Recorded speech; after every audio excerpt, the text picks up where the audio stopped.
Bueno, nuevamente muy buenas noches para todos. Bienvenidos a la segunda webconferencia del curso Programación Orientada a Objetos. Vamos a trabajar específicamente la explicación de la fase número 2, que corresponde a especificación y diseño. Teniendo en cuenta lo que vimos en la fase número 1, que es el análisis de requisitos, cada uno revisó en detalle el propósito de la solución a construir y establecieron unos límites y unos alcances, que esos límites están definidos en los análisis de requerimientos, lo que son funcionales y no funcionales. Los funcionales era sobre la parte ya del software, las funciones, lo que podía hacer y lo que no podía hacer, y las no funcionales ya era directamente sobre la estructura del software en términos de operabilidad, de procesamiento de datos y de plataforma. Ya en esta parte, que es la especificación y el diseño, entonces aquí vamos a especificar qué tablas, qué estructura lógica va a tener el software, y el diseño es, como su nombre lo indica, la manera en que está estructurado el software, tanto para la parte gráfica como la parte lógica. Cómo diseñamos nuestro software teniendo en cuenta esas características de la fase número 1, análisis de requisitos. En esta, digamos que se manejan 4 diagramas, 4 modelos, que son modelos claves, teniendo en cuenta el lenguaje de modelamiento UML, que es un lenguaje modelado unificado, que es un lenguaje, digamos, orientado para el diseño de soluciones en términos de lenguaje orientado a objetos. Con estos vamos a explicar lo que son los 4 diagramas que debemos presentar, y ya tenemos una tarea adicional que compone de un texto escrito, un ensayo, sobre cómo el software realmente aporta a la solución que tenemos en nuestra comunidad. Eso ya es algo más sobre el punto de vista de cada quien, pero se requiere identificar cuál es la perspectiva que tiene cada uno sobre lo que está realizando y cómo aporta al desarrollo de nuestra región. Nosotros vemos 2 problemas que están asociados, digamos que son muy similares, y sobre ellos pues se empieza a trabajar este modelamiento. Es importante explicar un poco sobre cada uno de ellos para poder identificar las diferencias entre ellos y cómo están relacionados para poder generar una solución simple. Teniendo en cuenta la definición de Martin Fowler, un caso de uso es un conjunto de escenarios que tienen una meta de usuario en común. Y ahora vamos a empezar a mirar los usuarios, pero siendo claves, acá lo vamos a manejar en términos de actores. Un actor representa un rol jugado por una persona o cosa que actúa en el sistema. Entonces, en todos los software normalmente manejamos diferentes actores, pero que están ligados a unos perfiles de usuario. Traduciendo esto en un sistema de información, son las personas que tienen claves y que tienen diferentes accesos o diferentes recursos para administrar. Por lo menos en un café internet, cuando vamos nosotros a utilizar un café internet, cuando íbamos tiempos anteriores, uno llegaba y le decía al administrador: deme media hora, una hora. ¿Él qué hacía? Él tiene un perfil, que es el de administrador, en el cual le da ciertos privilegios al usuario que va a trabajar en el computador. Los privilegios están asociados ¿a qué? A que le habilitaba la pantalla, le habilitaba el internet, le habilitaba un tiempo, y una vez terminaba ese tiempo, volví a cerrar todo. Pero el usuario que estaba haciendo uso del computador con acceso a Internet, pues es un usuario estándar, un usuario final, que hace uso del sistema, pero que no tiene acceso a ninguna de las funciones que maneja el software. Entonces ahí ya encontramos que son dos actores, dos personas que están involucrados en un software, pero que cada quien tiene un perfil en particular. Eso también lo vemos al interior de la universidad, en el caso de los cursos virtuales. Ustedes son estudiantes que a la vez son usuarios finales.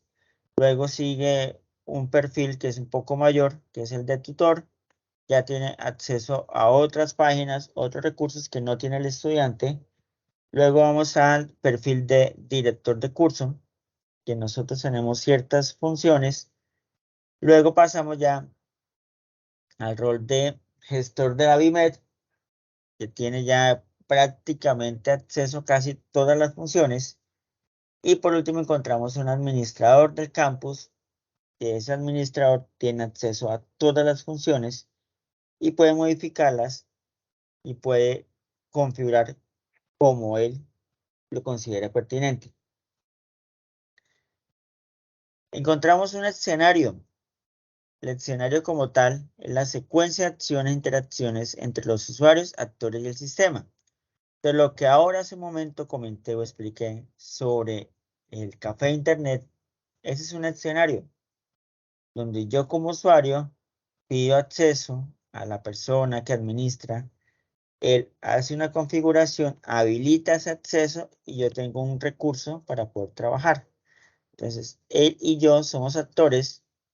El escenario es toda esa acción, pero el caso de uso ya viene la descripción del proceso fin a fin, ¿sí? Que incluye varias etapas o transacciones. Es el escenario, el café Internet, estamos los dos actores, pero tenemos diferentes casos de uso. Un caso de uso, entonces, va a la validación como administrador. En ese orden de ideas, solamente el administrador tiene acceso a la clave para poder manipular los equipos que están en la red.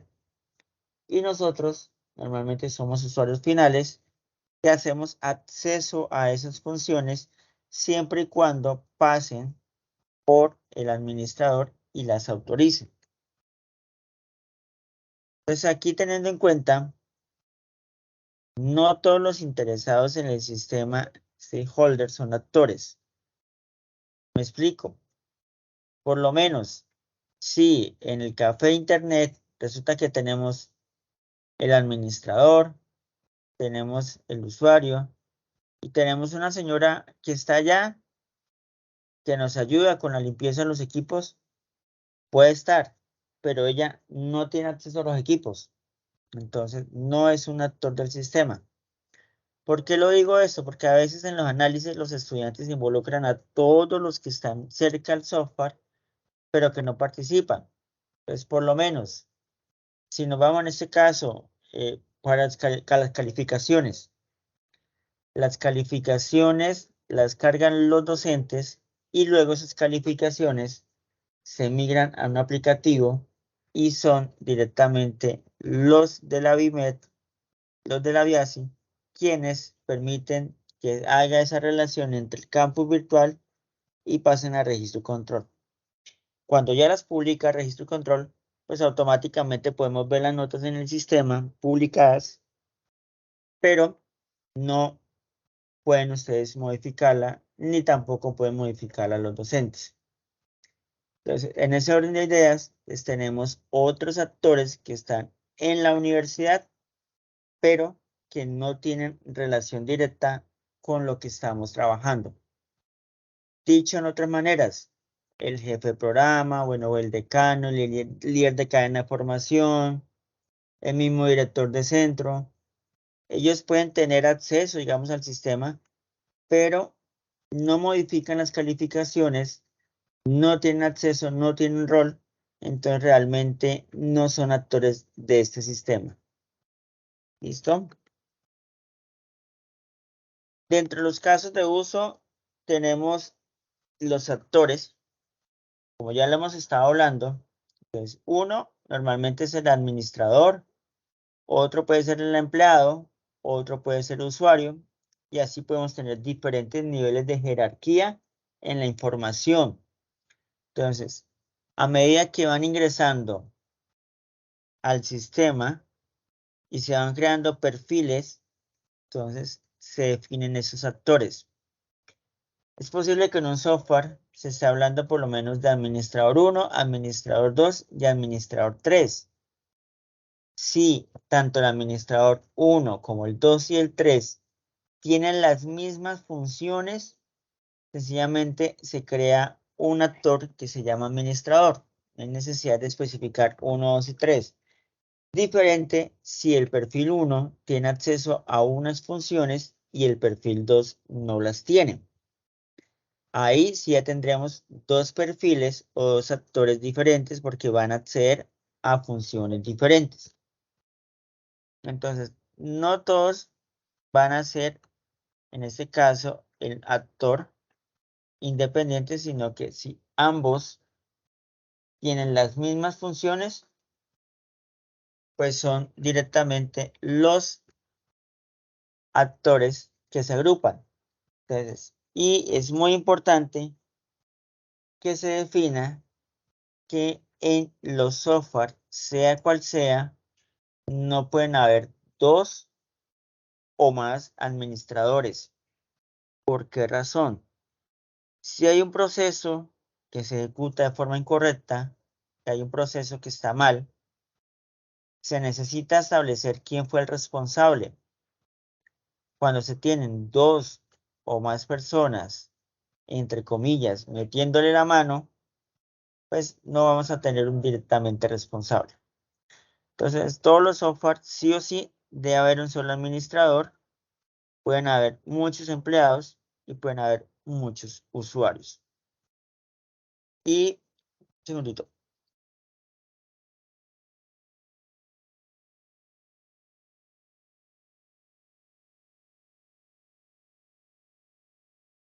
Lo otro es pensar, digamos que el software no va a tener siempre la limitancia a un solo escenario. Siempre va a haber más de dónde echar.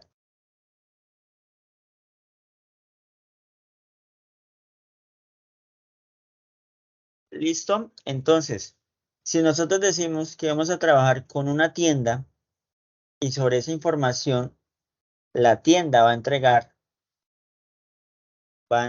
un producido, va a entregar un balance, va a entregar un informe, pero resulta que esa tienda de barrio se convirtió en un mini mercado y después se convirtió en un supermercado.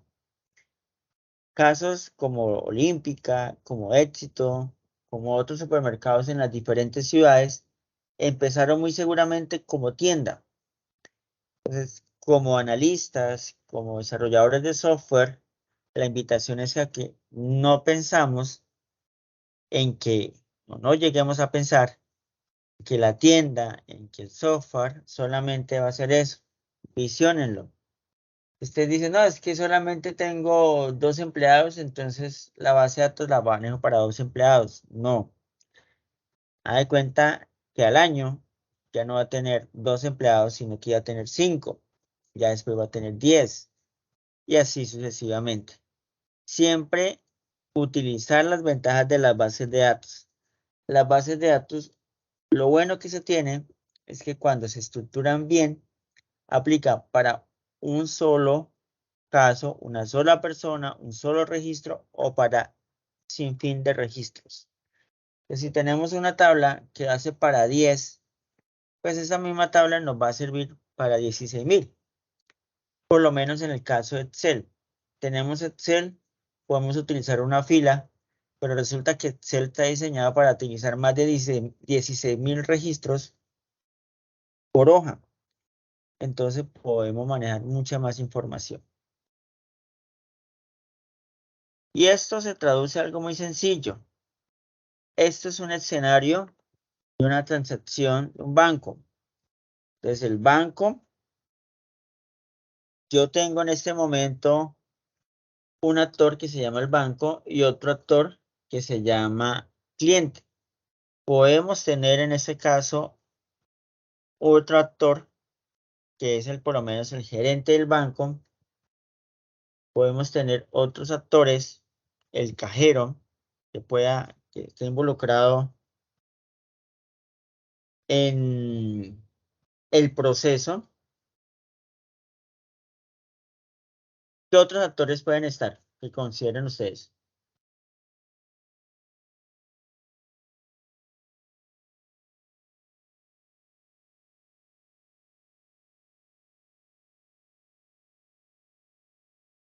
¿Quién dijo? ¿Quién dijo yo? ¿Qué otro caso de uso podemos tener? ¿Qué otra opción? ¿Qué otro actor, perdón?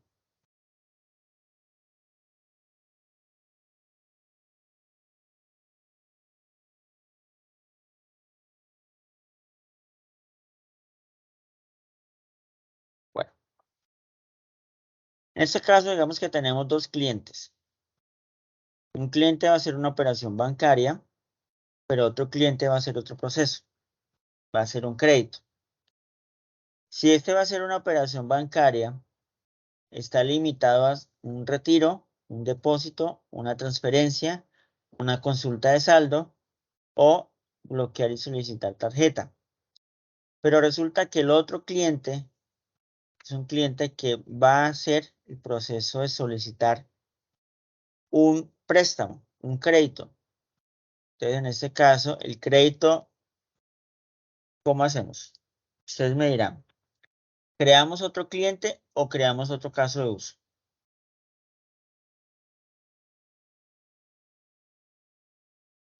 No, otro caso de uso porque clientes pueden haber miles. Exacto. Pero el cliente se analiza de forma general. Es decir, el cliente puede hacer esta operación bancaria como también puede hacer el de crédito. Y a partir de ahí, pues hacer el ejercicio. Entonces, perdón, cada operación, cada operación lo hacemos teniendo en cuenta un caso de uso. Si yo voy a hacer una operación bancaria, un retiro es una sola operación. ¿Y esta operación qué hace? Tiene que ir al banco que valide la información y a través de la palabra extends, porque aquí hay algo muy importante que es que se manejan dos tipos de conectores. Están los normales y están unos que son punteados que aparecen con la palabra extend o la palabra include.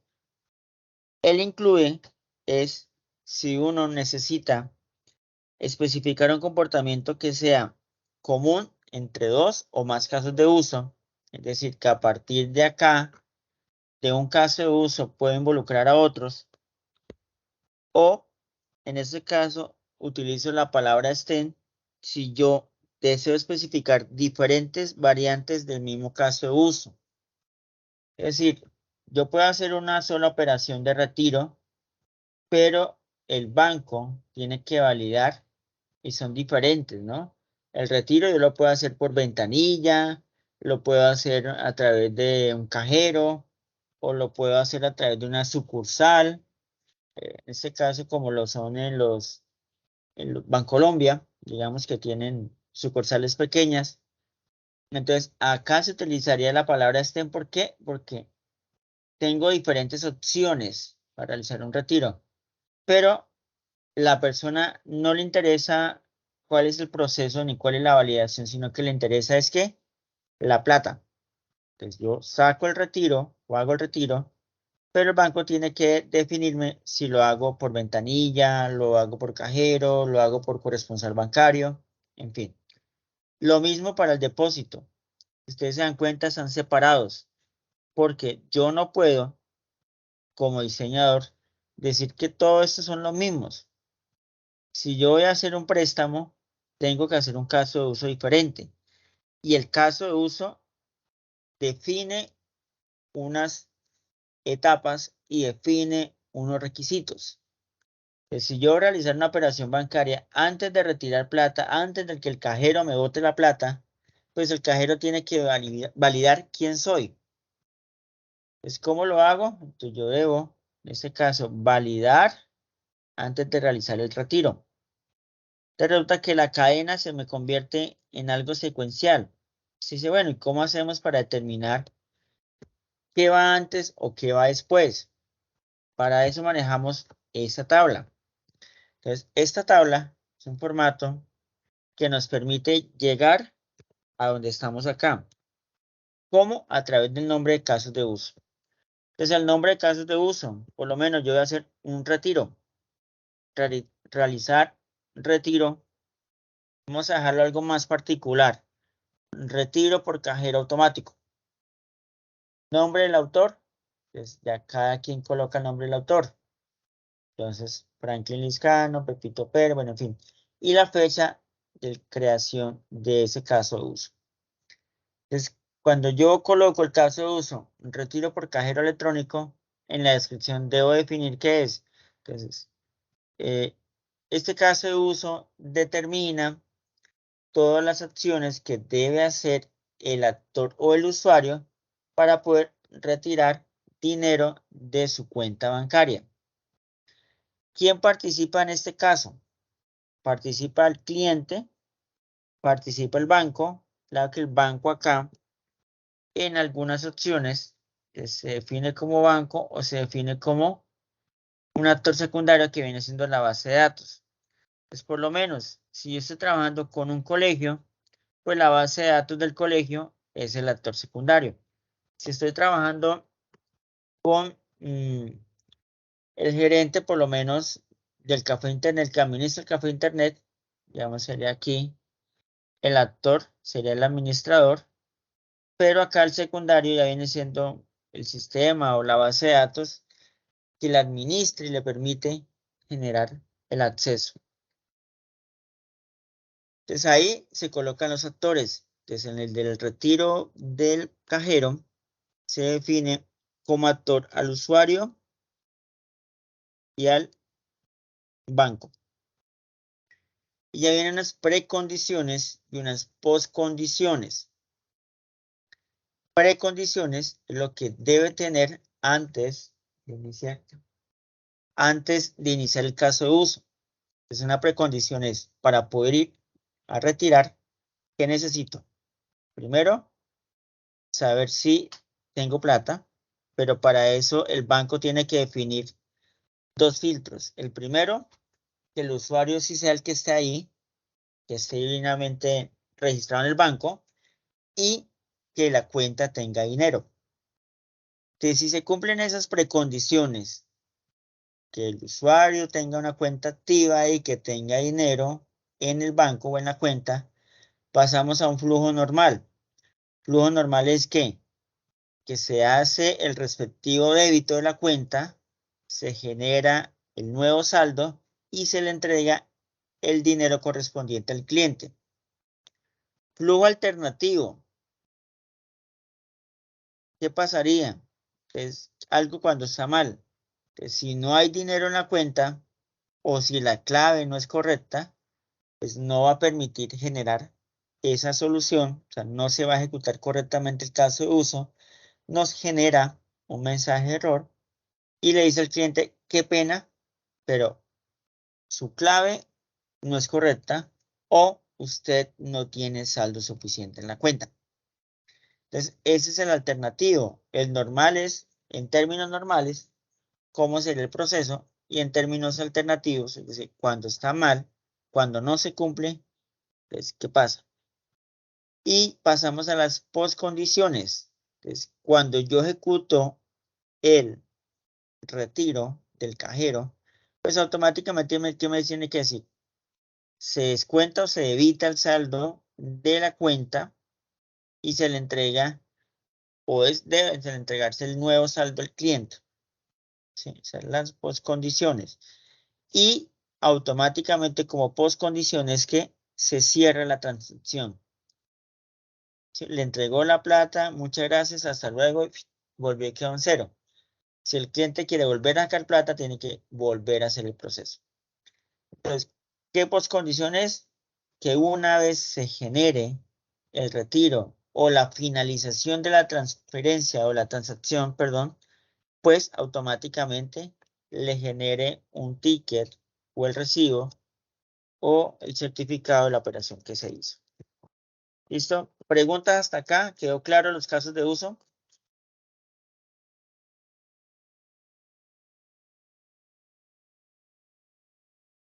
Sí, señor. Claro. Vale, muchas gracias. Bueno, sigamos con el diagrama de clases. Entonces, bueno, en casos de uso, lo que hacemos es explicar con nuestros pasos, por decirlo así, lo que debe hacer cada actor en ese escenario. Ahora vamos a explicar el diagrama de clases, que es donde nosotros hacemos el proceso de encapsular la información. Es decir, es muy similar al diagrama modelo entidad-relación, donde construimos la base de datos. Entonces acá hacemos el modelamiento teniendo en cuenta la clase, y la clase es una instancia de un objeto. Bueno, un objeto es una instancia de la clase, perdón. La clase es la agrupación de características que me definen un objeto o una persona. Entonces, por lo menos nosotros tenemos la clase cliente, la clase funcionario, la clase paciente. Tenemos unas características. Entonces, por lo menos nosotros los seres humanos en sí tenemos muchas semejanzas, pero a la vez somos muy diferentes unos de otros. Cuando tenemos un sistema de información, casi siempre la identificación está asociada al número de cédula o el documento de identidad. Pero cuando se tiene un proceso por lo menos de solicitar una validación para establecer si el usuario es o no es, el único proceso que realmente nos identifica y a la vez que somos tan diferentes unos con otros es la huella digital. Entonces, esa es una llave que es única e irrepetible. Y ya vienen siendo las operaciones o los métodos lo que nosotros hacemos. Entonces, el nombre de la clase puede ser en este caso estudiante. ¿Qué atributos tiene el estudiante? Que tiene una identificación, un nombre, un apellido, una fecha de nacimiento, unos datos básicos como celular, como correo electrónico, en fin, dirección. Y llegamos a unas operaciones o métodos que es lo que queremos que haga. Dentro de las operaciones del estudiante, ¿qué hace? Es un estudiante en una base de datos, puede insertar, puede ingresar nuevos estudiantes, consultar. Esto es lo que podemos hacer con esa clase. Entonces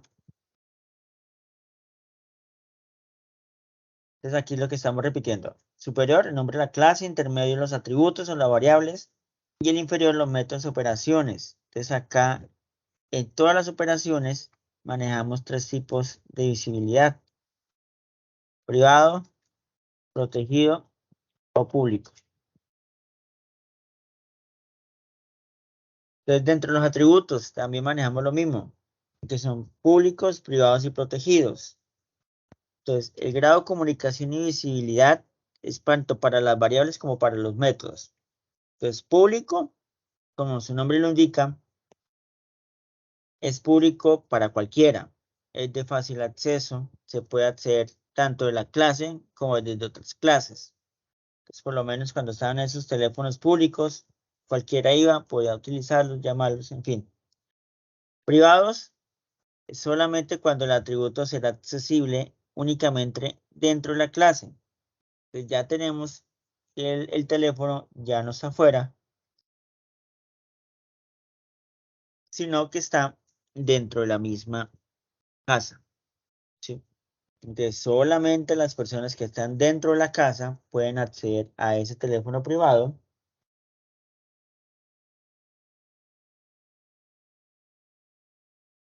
Y ya vamos con el término protegidos. Es cuando el atributo no puede accederse desde afuera de la clase, pero sí puede ser accesado por métodos de la clase y de las subclases. Ejemplo, por lo menos tenemos un teléfono que está dentro de la casa, pero que solamente pueden los que entran a esa casa acceder a él, como la familia, como los amigos, ¿sí? Como ciertas personas pueden acceder a ello.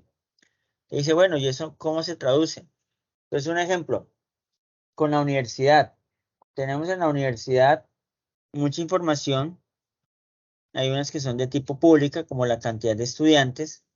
Hay otras que son solamente para el caso de nosotros, digamos como universidad, la información privada.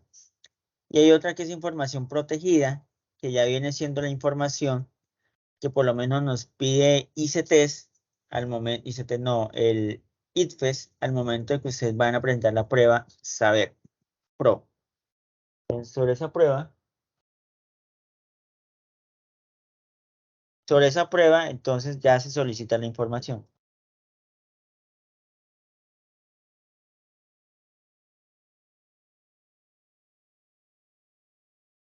¿Entendido el concepto de público, privado y protegido?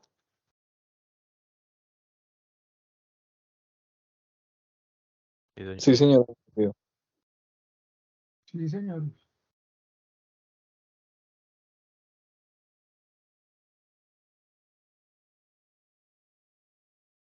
Listo. Entonces, vamos con la siguiente parte.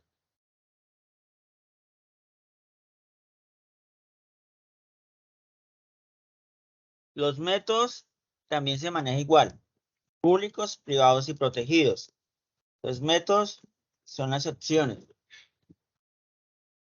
Entonces, por lo menos, tenemos dentro de la casa el andén, es público. En este caso, digamos que las personas pueden pasar por ellos, pueden hacer uso. Podemos tener una silla afuera en el jardín, por decirlo así, para que sea pública. Pero privado ya es cuando está el garaje, la reja, que solamente nosotros podemos entrar. Y ya por lo menos viene el privado, como son las alcobas, ya es algo muy personal solamente de las personas. Y protegido ya es la sala o ya es directamente ese antejardín que está con rejas que se pueden hacer reuniones sociales. Y los métodos, entonces aquí vienen siendo las funciones. Entonces yo puedo tener una función que sea pública para todos, para que todas las clases puedan acceder a ellos. Entonces si estoy haciendo una calculadora, yo tengo una clase que me permite generar el resultado. ¿Por qué? Porque eso, digamos que las valores son públicas. Privado, entonces ya solamente yo voy a tener como clase acceso a mis métodos, a mis funciones y no voy a permitir que nadie más los use. Y protegidas, que alguien las puede usar, pero no me puede modificar. ¿Sí? Casi siempre es que pueden utilizarlo, pero no pueden modificarlo. Desde el público yo puedo modificar el valor desde cualquier parte de la clase o desde otra clase. Privado, que no lo puedo modificar sino solamente yo. Y protegido, que me pueden consultar el valor, pero no me lo pueden modificar. Esa es la forma en que se trabaja. Y acá encontramos un modelo de clases de ejemplo. Entonces, en ese modelo de clases encontramos diferentes clases o actores. Está por lo menos acá el cliente, los proveedores.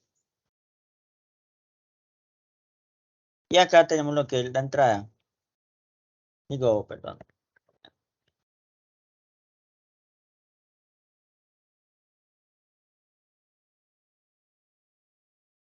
Está.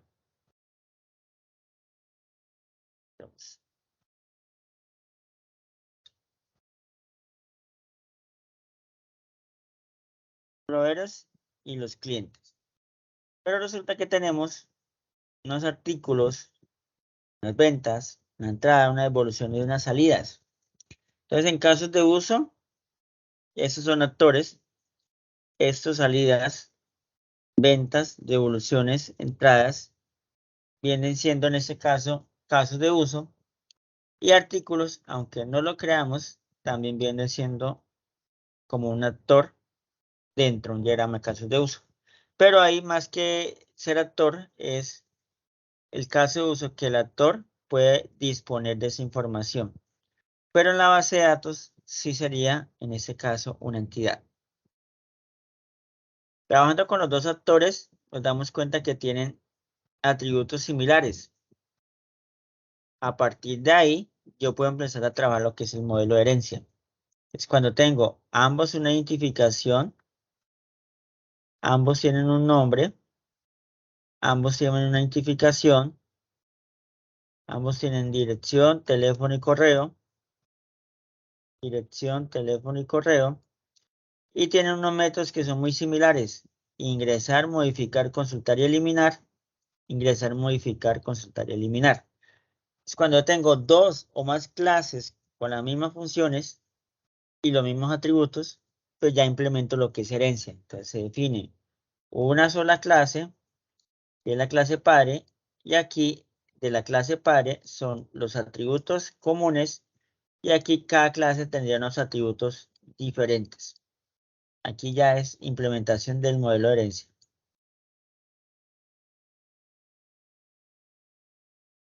Entonces aquí encontramos que cada clase tiene 3 campos: nombre de la clase, los atributos y los métodos.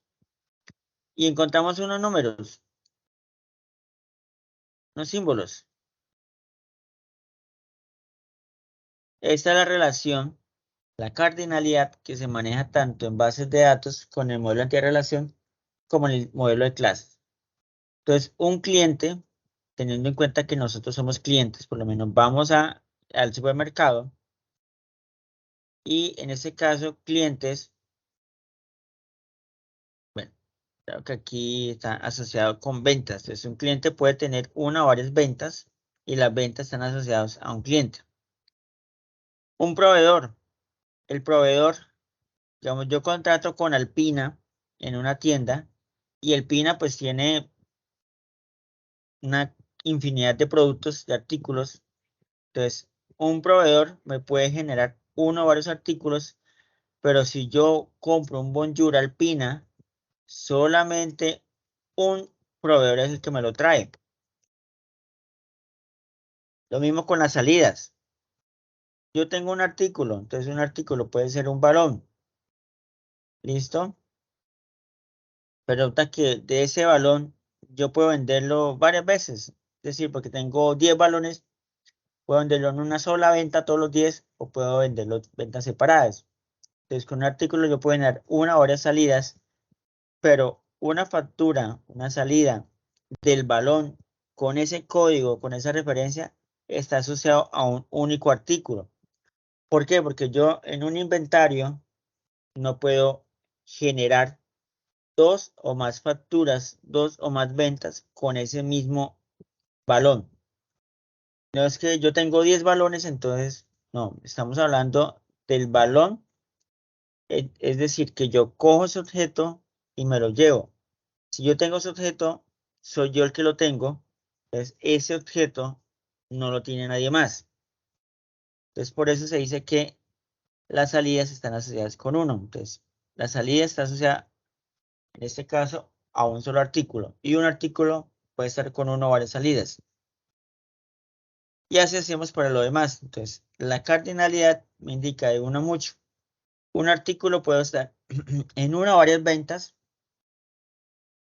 pero las ventas, si yo estoy vendiendo una libra de arroz, es esa libra de arroz empacada. No es que tengo 20 libras y las 20 las estoy vendiendo. Sí las puedo vender, pero una bolsita, esa bolsita, si yo la agarra, la pago al supermercado, me la vendieron a mí y no la puede comprar nadie más porque yo la tengo. Que ahí en el almacén quedaron otras 9, listo. Pero ya es otra persona que se lleva otras bolsas o otra libra de arroz. Ahora vamos con el diagrama de actividades.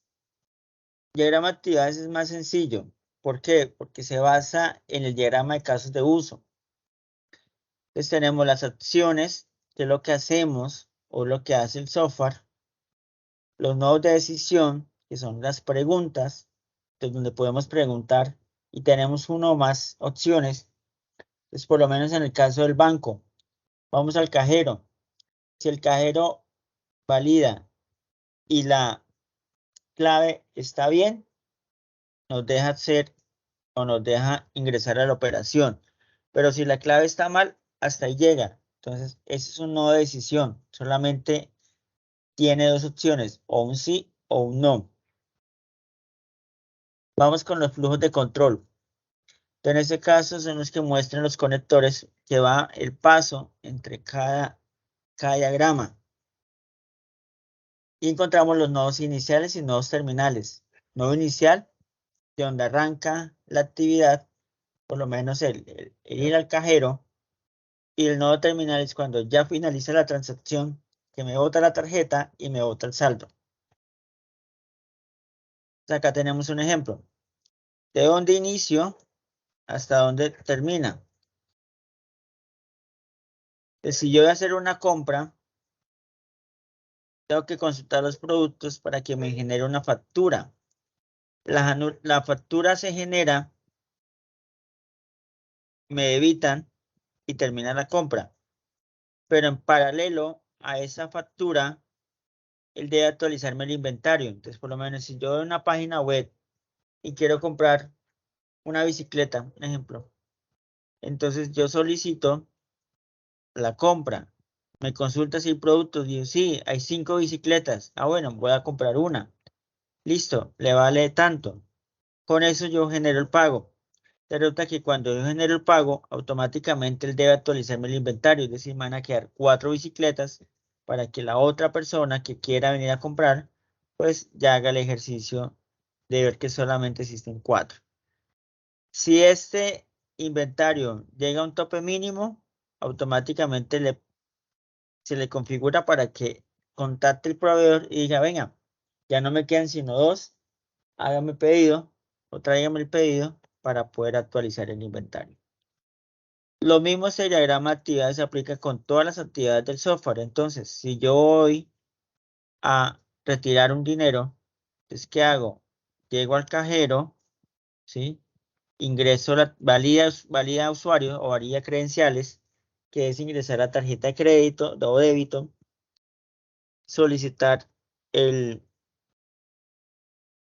la clave para que la ingrese y ahí ya están las opciones. ¿Qué quiere hacer?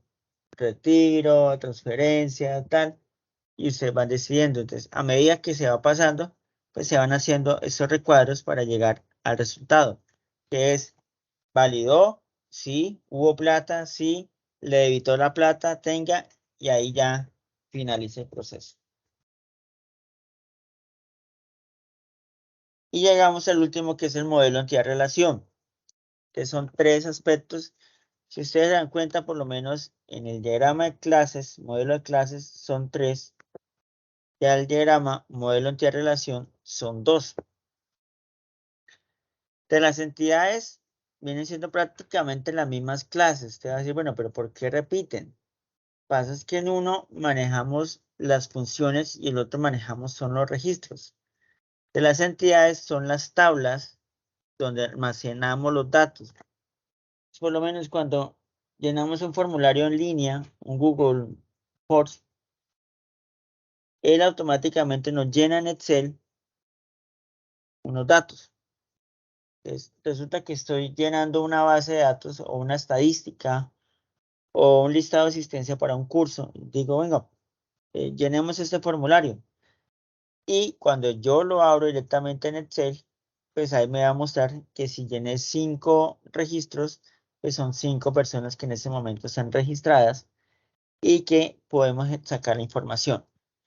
Entonces, esa entidad es la tabla que se genera. Los atributos son los mismos atributos para todas las características y las propiedades de una entidad, es decir, las características de la persona, de las cosas, del vehículo, del animal, son atributos. Y la relación es el vínculo como tal que permite la dependencia entre esos conjuntos. Esas relaciones están también demarcadas por cardinalidad, donde le indica que sí y que no. Es algo muy similar como el diagrama de clase. El empleado, cuando yo estoy trabajando como empleado, yo soy un cajero. Resulta que en el cajero, por lo menos en un supermercado de cadena, van a, en ese momento, a pasar las personas para registrar los productos, comprarlos y llevárselos para casa. Entonces, mientras el turno que yo estoy, pasaron 80 personas y cada una compraba. Entonces, yo genero automáticamente facturas, son 80 facturas. Entonces, yo como empleado puedo generar una o varias facturas. ¿Listo?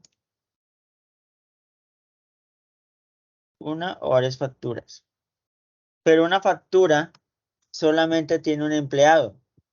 ¿Por qué? Porque fue la persona que le generó esa factura y se lo llenó para que usted tenga ese comprobante. Lo mismo pasamos con productos y proveedor. Entonces, un producto Alpina, es Alpina quien me lo provee. Pero yo debo decirle que así como tengo un producto, un Bonjour, tengo también gelatina, cumin, yogur, quesito, bueno, en fin. Entonces yo tengo una o varias opciones, pero el producto solamente me lo está trayendo un proveedor. Y así se manejan con todas las entidades. Y recuerden que es importante que todos los actores y todos los procesos van en ese momento incluidos en el software, sí o sí tengan funciones específicas dentro del software. Entonces no podemos incluir, mire, lo que pasa es que tenemos a la señora Laceo que quiere entrar. Sí, pero la señora Laceo tiene acceso a la base de datos, maneja alguna información, hace algún filtro. No, no hace nada. Entonces, pues, realmente no es necesario tenerla ya. ¿Listo? Preguntas que tengan.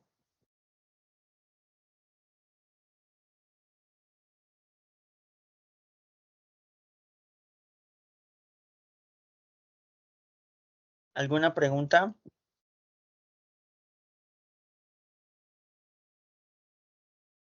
Parece que quedó bien claro. Y el punto siguiente es el desarrollo como tal del mapa. ¿El mapa en qué consiste? Entonces, hacer un mapa.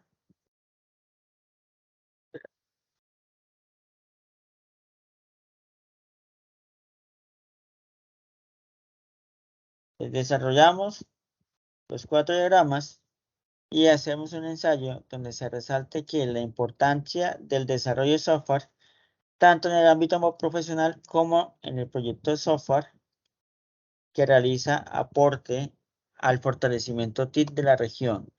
Es por lo menos, se van a crear el software en Java, cómo aporta eso tanto en el ámbito profesional, el crear ese software y esa solución, como el proyecto en ese momento, qué aporte le realiza el fortalecimiento TIC. Por lo menos en el caso de la universidad acá en el centro, lo de amor y amistad, que eso es típico con los amigos, con las empresas y todo. Pero alguien ya hizo ese software que genera esa tradición de ir, llenar los nombres en papelitos, meterlos en una bolsa y sacarlos. Ya el software ya lo hace. Pues a cada correo llegó la opción de que se generara un clic para que automáticamente, de forma aleatoria, nos dijera a quién es que toca el regalo. Y luego dijo una profesional en otra área, que no es ingeniera, y dice, uy, mucho desocupado el que hizo ese software. Realmente no es desocupado. Es una persona, es un analista, es un diseñador, un ingeniero de sistemas, que viendo una problemática y que todas las veces cuando se juega en Amigo Secreto, la persona dice, no, no me gustó, venga, yo cambio el personaje, o que el que lleva el control de los papelitos resulta que es el que sabe los nombres de todos, que sabe quién tiene que darle a quién. Entonces, o que muchas veces se entregaban los papeles y después dicen, no, es que a mí no me entregaron el papel, yo no sé a quién darle, o a usted le tocó ya de último, entonces el que sea. Todos esos problemas, alguien los pensó y sacó una solución. Entonces ahí, ¿qué le está aportando? El ámbito profesional, obviamente porque está aprendiendo, está manejando mucho más. Pero en el proyecto de software, ya le aporta el fortalecimiento TIC, porque ya inclusive la persona que no maneje TIC, que no le guste, de una u otra manera va a tener que verse involucrado en ese proceso. Que si quiere jugar, tiene que aprender a manejar eso para poder identificar a quién le regaló. Entonces el software a veces puede ser visto por otras personas como algo muy básico, pero siempre le genera solución a un problema específico. ¿Listo? Entonces, muchachos, vamos que por aquí hay como una pregunta, tengo entendido. Bueno, sobre el ensayo. Listo, no sé si te quedó claro, Marta, o de pronto te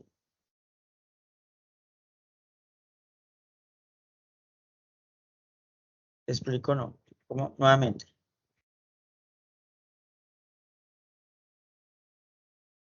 Listo.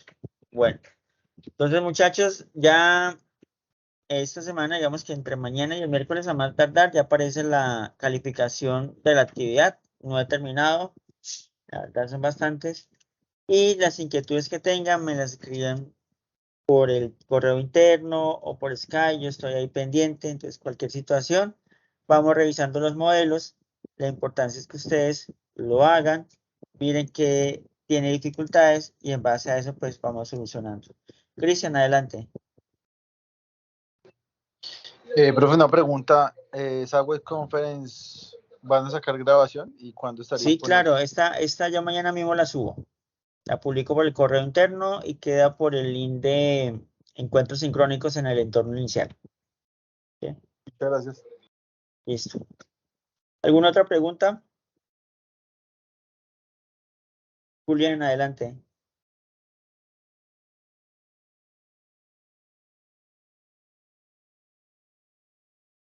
Julián David. ¿Me escucha, tutor? Ahora sí. Sí, ya te escucho por allá, Perdón. pasito, pero sí. Perdón. Mi pregunta es que para las retroalimentaciones es más fácil por medio del correo interno, ¿cierto? O igualmente por Skype, ya que pues manejamos como los mismos prototipos de diseño. Sí, digamos que el caso de Skype, pues muchas veces nos conectamos y hacemos como tal la videollamada y ya uno explica como más rápido, digamos, el proceso. Sobre todo para la parte de código, yo lo manejo mucho de esa forma.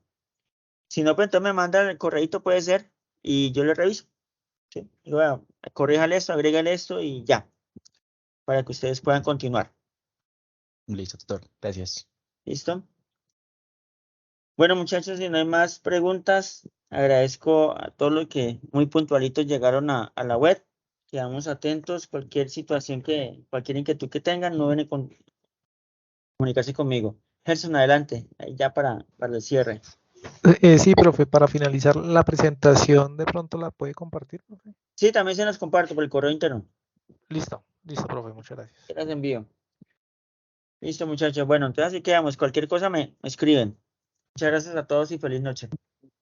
Feliz noche. Igualmente, feliz noche.